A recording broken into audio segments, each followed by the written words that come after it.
ഇന്ന് ഞാൻ എന്തോ ഉണ്ടാക്കാൻ പോകുന്നതെന്ന് അറിയാമോ? ഇന്ന് എനിക്കൊരു നല്ല കേരയുടെ തല കിട്ടി. അപ്പം ഇന്ന് തലക്കറിയാണ് ഉണ്ടാക്കാൻ പോകുന്നത്. അപ്പം അതിന് വേണ്ടുന്ന സാധനങ്ങൾ എന്തൊക്കെയാണെന്ന് ഞാൻ കാണിച്ചു തരാം. വാ.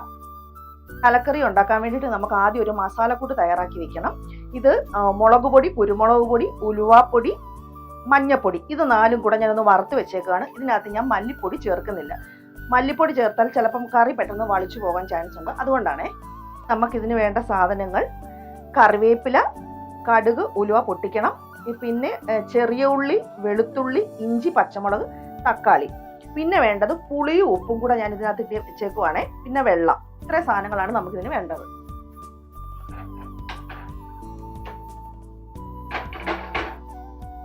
ഇനി നമുക്ക് വെളിച്ചെണ്ണ ഒഴിച്ചിട്ട് കടുക് പൊട്ടിക്കാം. വെളിച്ചെണ്ണ തന്നെയാണ് മീൻകറിക്കൊക്കെ നല്ലത്.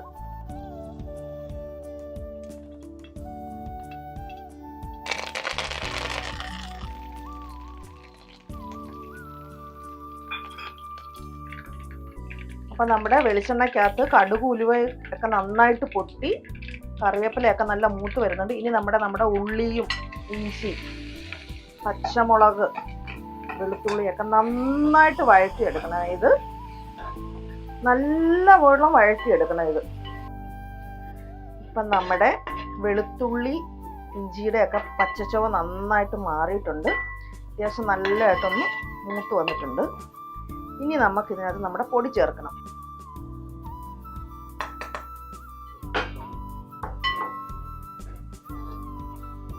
ഇനി നമുക്ക് ഇതിനകത്തോട്ട് തക്കാളി ചേർത്ത് കൊടുക്കാം.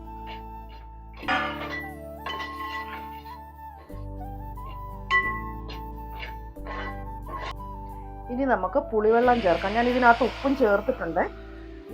പിന്നെ വേണമെങ്കിൽ നമുക്ക് ഉപ്പ് ചേർത്ത് കൊടുക്കാം, ഉപ്പ് നോക്കിയിട്ട്.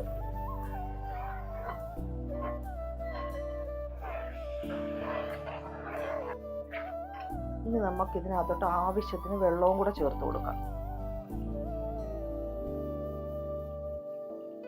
അരപ്പ് നന്നായിട്ട് തിളച്ചു. ഇനി നമുക്ക് നമ്മുടെ തലയുടെ കഷ്ണങ്ങൾ അങ്ങോട്ട് വെച്ച് കൊടുക്കാം. ഇനി ഇതിനകത്ത് വെള്ളം ഒന്നും ചേർക്കണ്ട. ഈ മീനിനകത്തുനിന്ന് കുറച്ച് വെള്ളം ഊറി വരും. അപ്പോൾ ഇത് നല്ലപോലെ തിളച്ച് ഒരു 10-15 മിനിറ്റ് നമ്മുടെ മീൻകറി എന്തായെന്ന് നോക്കാം. അതായത് തലക്കറി. നമുക്കിതൊന്ന് ഇളക്കണ്ട, ഒന്ന് ചുറ്റി കൊടുക്കാം. ഇനി ഇതൊരു 5 മിനിറ്റ് കൂടി ഇരുന്നാൽ മതി.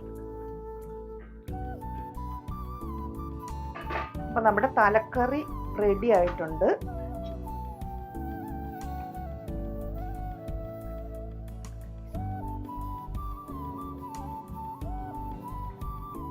അപ്പൊ നമ്മുടെ തലക്കറി റെഡിയായി. ഇത് കപ്പയോ ചോറോ ഇടിയപ്പത്തിൻ്റെയൊക്കെ കൂടെ കഴിക്കാം.